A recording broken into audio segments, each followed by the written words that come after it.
Kino lived on top of a mountain. His friend lived in a fishing village by the sea. Kino went down to go to Gia's house.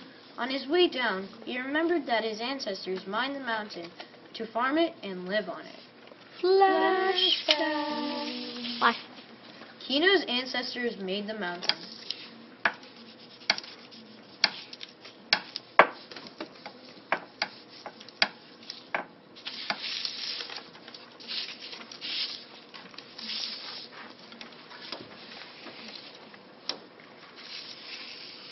Kino walks down to Gia's hut. When Kino gets there, he asks, Why don't we have any windows facing the sea? The sea is our enemy. The sea is beautiful. The sea is our enemy. What? How can you say that? Your father catches fish from the sea and sells them. That's how you live. Gia only shook his head. The sea is our enemy. We all know it. Gia and Kino started swimming to Old Gentleman's Island. Then they started to feed the sacred deer. Kino says, Gia, we must sleep over one night. The sea is our enemy. It is too dangerous. Kino and Gia notice that it is late. They have to go home to Gia's, and then Gia's fathers get mad and says, Son, I trusted you. Be back at the right time. Sorry, we lost track of time.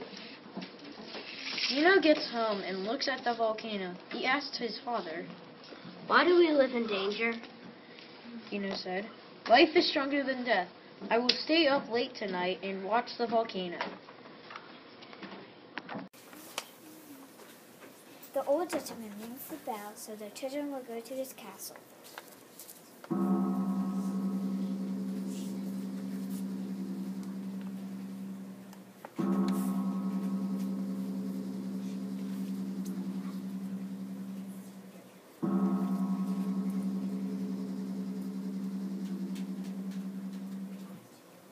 They see the red flag for safety, for shelter in the castle.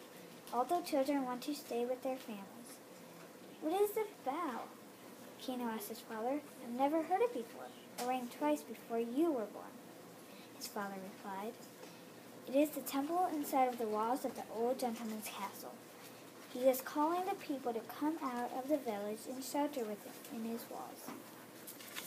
Kino thought if Gia could be safe with them, so he got the white cloth and started waving it and saying Gia at the top of his lungs, because they're best friends. We must divide ourselves, Gia's father said. If the ocean yields to the fires, you must live after us. Gia's father said to go to the castle for safety, but Gia saw Kino waving a cloth and yelling, Gia! Gia decided to not go to the castle, and he climbed the terrace mountain to Kino's farmhouse instead. He went there because he has a safe house, just like the old gentleman's. It is also on a hill.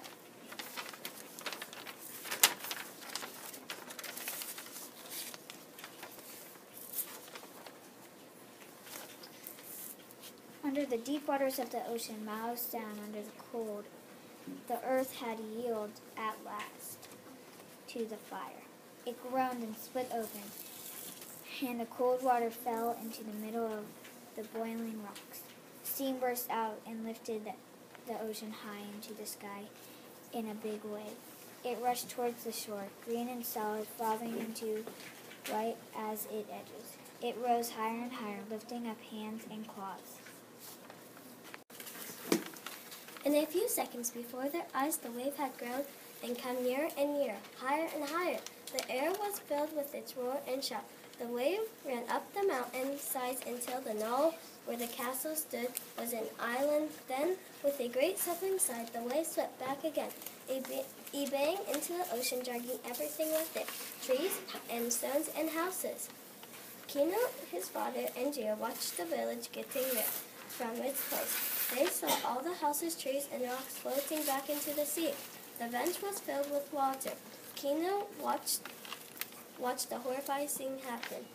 As the village was getting wrecked by the wave, Gia let a wild cry. Kino felt Gia slip from his grasp.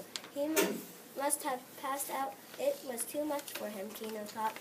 Kino's father carried Gia back to the house.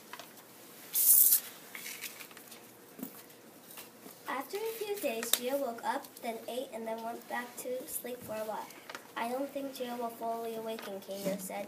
Yes, he will, Kino's father said, for life is stronger than death. After some time, Setsu could not keep quiet. She clapped her hands and laughed. Oh, Gia has come back, she cried. Gia, did you have a bad dream, Setsu said. The sounds of the voice made Gia fully awaken. My father, my mother, brother, Gia whispered. Kino's mother took his hand. I will be your mother now, dear Gia, she said. I will be your father, said Kino's father. I am now your brother, Kino said. Oh, Gia will live with us, Setsu said joyfully. Then Gia understood. I wonder who comes. A visitor, but who could it be? A visitor from the castle approaches. Is this the house of Achima the farmer? It is. They come closer, then Kino and his father waited at the door. Please, honored sir, what can I do for you? Do you have a lad here by the name of Gia? He lies sleeping inside my house. I wish to see him. Anyone could see that the old gentleman was one who expected to be obeyed, but Kino's father only smiled. Sir, the lad is asleep and cannot wake, and I cannot wake him. He suffered the loss of his whole family when the big wave came. Now sleep heals him. I will not wake him. I only want to see him. So Kino's father led the old gentleman tiptoe into the room where Gia slept, and Kino went too. The old gentleman looked down at Gia. He was tall for his age, and his body was strong, and his face showed intelligence as well as beauty. Old gentleman gazed at him and then motioned the servant to lead him away. They went again to the dooryard, and old gentleman turned to Kino's father. It is my habit when the big wave comes to care for those who are orphaned. 3 times it has come, and 3 times I have searched out the orphans and the widows, and I have fed them and sheltered them. But I have heard of this boy Gia, and I wish to do more for him. If he is as good as he is handsome, I'll make him my son. They decided that Gia and Kino will visit the castle in the morning. So once Gia woke up, they went to the castle. Gia was feeling weak, and Kino wanted Gia to stay.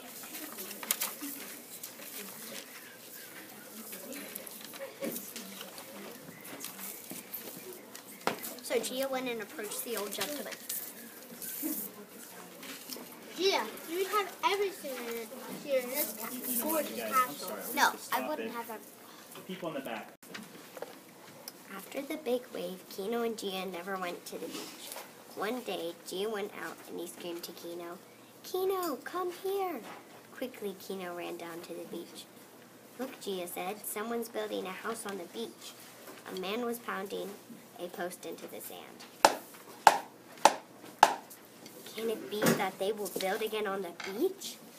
Then old gentleman came and got really mad. He said, "Why are you building a house on the beach? You know my castle is a place you can live. You are my son. I have spent my whole life trying to save people from the big wave." "It may not come again, ancient sir," the son said.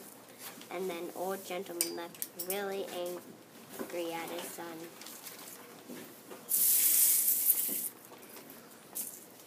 From that day on, the family knew that someday Gia would go back to the sea and build himself a house on the beach. "When I have a boat, I shall build my own house there," Gia said one night to the farm family. "I knew all the time I had to come back to sea," Gia told Kino. "Do you think Setsu would be afraid to live on the beach?" he asked Kino. Kino was surprised. Why would Setsu live on the beach? "Because that is where I shall build my home, and I want Setsu to be my wife." "You would be very foolish to marry Setsu," he told Gia. "Setsu always plays tricks on me, and she is not a very good cook."